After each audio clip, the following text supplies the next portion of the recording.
도금이 원장 김동미입니다. 오늘은 많은 분들이 궁금해하실 수 있는 애견 미용사가 되는 방법에 대해서 설명해 드리려고 영상을 준비해봤어요. 애견 미용사가 되기 위해서는 학원 또는 대학교에 등록을 하셔서 자격증을 취득을 하시고 펫미용 심화 과정을 거쳐서 취업을 하실 수가 있어요. 학원과 학교의 차이점에 대해서 설명을 해드리자면, 학원 같은 경우는 배움의 기간까지 최소 한 1년 정도가 걸려요. 그러니까 1년 이상 정도가 걸려요. 학원비 같은 경우는 학원마다 다르고 국비 지원이 되거나 야간반이라든지 수업 일수를 많이 잡는다든지에 따라서 가격은 달라질 수 있지만 한 달에 35만 원에서 50만 원 정도?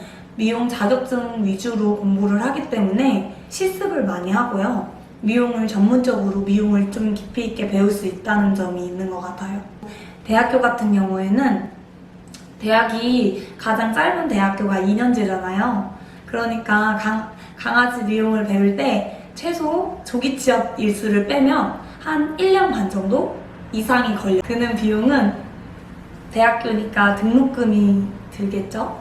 대학교는 미용은 물론이고 훈련이라든지 핸들링이라든지 수의학적인 기본 지식, 그리고 강아지들을 보정할 수 있는 보정 방법, 동물 행동학이나 동물 심리학 등등 이렇게 강아지에 관한 공부를 포괄적으로 이렇게 할 수 있는 것 같아요. 한국에는 한국애견연맹, 한국애견협회 이렇게 자격증을 발급해주는 단체가 두 가지가 있어요. 둘 다 국가 자격증은 아니기 때문에 시험을 보는 방법이라든지 대회, 미용 대회라든지의 차이점은 있지만 둘 다 애견 미용사의 자격증을 발급해주는 민간 단체예요. 저 같은 경우는 미용 대회를 많이 나가기 때문에 저는 두 군데 다 자격증이 있어요.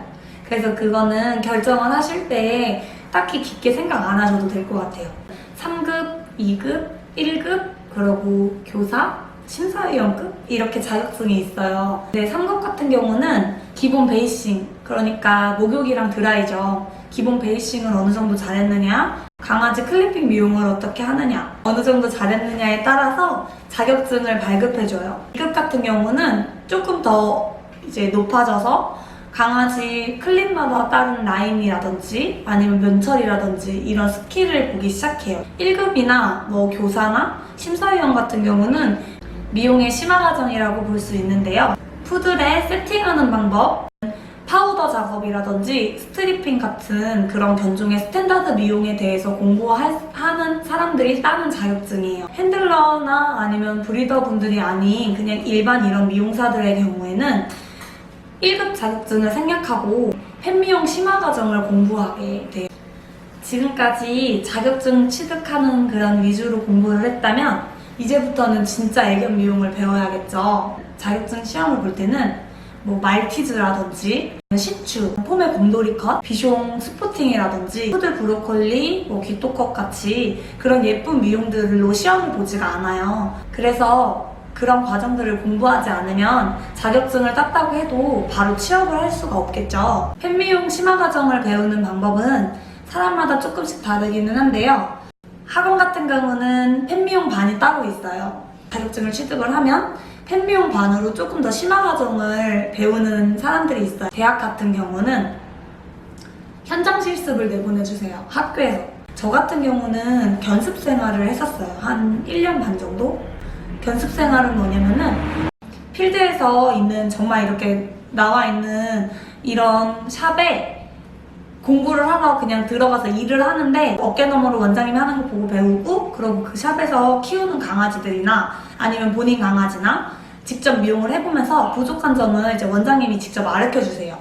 견습 같은 경우는 제가 교육 비용을 내지 않는 대신에 제 노동력을 제공해주는 다른 점이 있어요. 제가 견습을 했을 때는 조금 오래되기는 했는데 그때 당시에 저는 1시간 반 정도 출퇴근을 했어요. 그러니까 왕복 한 3시간 정도 출퇴근을 하고 그쪽에서 아침 10시부터 7시까지 일을 했는데 한 달에 30만 원 정도 받았었어요. 엄청 적죠. 그 원장님께서 챙겨주신 거는 그냥 뭐 도의상으로 챙겨주신 거고 사실 그런 거를 약속하고 간 거는 아니었어요. 그 원장님이 미용을 가르쳐 주시는 거에 기회가 있어가지고 너무 좋았고 그렇게 해서 간 거였는데 요즘에는 뭐 최저임금 같은 거를 신경 쓰는 사람들도 되게 많고 그리고 또 그거를 기술 배운다고 생각을 하지 않고 이렇게 좀 내가 무일푼으로 노동력을 제공해준다 라고 생각하시는 분들도 계시더라고요. 근데 그런 분들은 견습활동은 추천하진 않아요. 저는 견습활동을 하면서 돈을 받으려고 했던 게 아니고 거기서 제가 이렇게 막 허드렛일 같은 거 도와드리면서 저를 조금 키워주세요 하고서 갔던 거고 그렇지 않으신 분들은 견습보다는 학원의 팬미용반을 조금 더 다니시는 걸 추천을 해요. 실력이 없으면 제가 자격증과 경력이 있다고 해도 사람들이 잘 인정해주지 않아요. 그래서 실력을 쌓기 위해서 이 팬미용 심화 과정은 꼭 필요한 부분이라고 생각해요. 학원에 팬미용반을 추가로 다니시던지 아니면 대학교에서 나가는 현장 실습을 조금 오래 하시던지 아니면 저처럼 견습 생활을 조금 오래 하셔서 정말 이렇게 실생활에서 사용할 수 있는 미용을 배우는 기회가 꼭 있었으면 좋겠어요. 팬미용 심화 과정까지 공부를 하고 나면요 이제 취업을 할 수가 있어요. 동물 관련된 구인구직 글이 올라오는 도루스라는 홈페이지가 있어요. 그래서 그 도루스에서 취업을 할 수도 있고 네이버 애견미용사 날다라는 애견미용사 카페가 있어요. 다음에 애견미용사 모임이라는 카페가 또 있어요. 취업을 하실 수가 있어요. 요즘은 경력이나 자격증보다는 실력 있는 선생님들을 많이 원하기 때문에 면접을 볼 때 포트폴리오라든지 아니면 실기 면접을 보는 것도 되게 많아졌어요. 미용사 실력에 따라서 기본급여나 아니면은 인센티브 같은 경우는 이제 퍼센트 게이지가 달라지는데요. 그런 자세한 월급 이야기는 다음번 영상에서 알려드릴게요. 애견 미용사를 준비하시는 분들이 이 영상을 보고 궁금증이 조금은 해결됐으면 좋겠습니다.